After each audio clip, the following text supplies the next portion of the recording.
Hi everyone. Today I thought I would go through a mental health day kind of thing. Um, I'm discussing DBT therapy.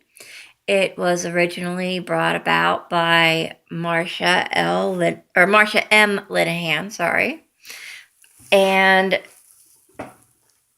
she was it was developed in the late 1980s. She's a psychology researcher, and she was at the University of Washington. And it was used to mainly treat people with borderline personality disorder. However, it is also, good for other things. It helps people with depression, anybody who has kind of a one sided thinking or has trouble with mindfulness, or has trouble talking to other people, can't figure out how to put your feelings into words. So it's a very, very good thing to go through. I went through it for about 9 months, I believe, and it was very, very helpful. Um, let's see. I have some things here. Like to begin with, they hand you, or at least um, the leader of mine did. She handed us out a DBT pre-commit paper, and it says, "What is the purpose of the pre-commit paper?" And it's based on research, education about DBT prior to engaging in the skills group, and it helps you understand what is being committed to and how to express that commitment. What is DBT? DBT is, okay, the definition of dialectical behavioral therapy is a dialect is the synthesis between two opposites of the gray area between black and white, such as a wise mind. DBT is the use of strategies and skill sets to change and modify behavior with with the premise that the way you think and behave affects your mood and how you feel. And 4 skill sets are mindfulness, distress tolerance, emotional regulation, and interpersonal effectiveness. And we'll get into those a little bit later. And what is the purpose of DBT?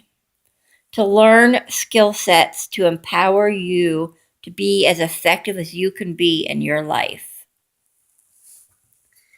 And that's pretty powerful. And it's a pretty difficult thing to learn um, if you don't have them, if you don't understand how to communicate with people, how to communicate in life. And yeah, I was there at one point. The structure of DBT skill group. A cyclical structure. A member may drop in at any point in the topic rotation, and all topics will be given in 12-week cycle. Therefore, you won't miss anything. So basically, every 12 weeks, a new cycle starts. Like they would give the handouts for like cycle 1, and then they would go to cycle 2, and I think might have had a cycle 3, and then that would all be done in 12 weeks, and then 12 weeks later they would have cycle 1, 2, and 3 all over again, and then over again, and then over again. So you wouldn't really miss anything if you missed a couple days in group, so it really kind of helped. And yes, group therapy, group DBT works the best. Trust me.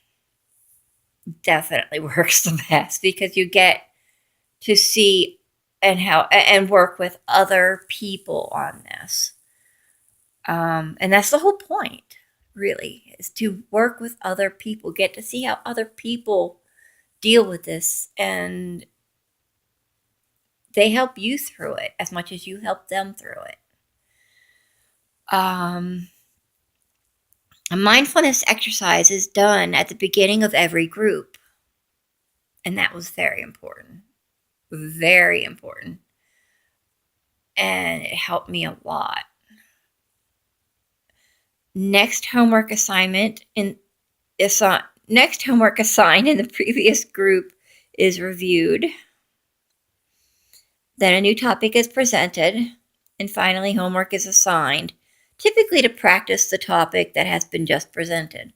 So, I mean, it was a pretty simple group. It lasted, I think, for about an hour, maybe an hour and a half. I don't quite remember. Yeah, God, this was like 6 years ago. However, I still use these today. So I learned well. And it's working for me. And it says, like stuff like, what would I commit to? To attend every group, or at least, as many as you can. If you need to be absent, inform the group leader as soon as you know. To absence without an excuse or informing the leader can result in termination from the group. Information obtained during the session must remain confidential, including all the names in the group. I can't talk. To practice DBT skill sets and monitor your progress using DBT diary cards, and I will show you those. Diary cards are interesting. The DBT skill group is designed as a support group to provide skills training only, and is not meant in any way to be construed as a substitute for individual therapy. They also wanted you to do individual therapy along with this support group, and that's very important. Hence, if you have a history of self-destructive and or parasuicidal behaviors, you agree to continue counseling with your individual therapist while you are attending the DBT skills training group. Yes, very important. Do that. You always want to have as much support as you can get when you're going through this. It brings up a lot of issues that you may not have realized you have. But yeah, you have. And you need to deal with them. Let me show you the diary cards here real quick, since they were just mentioned. For instance, here is a diary card.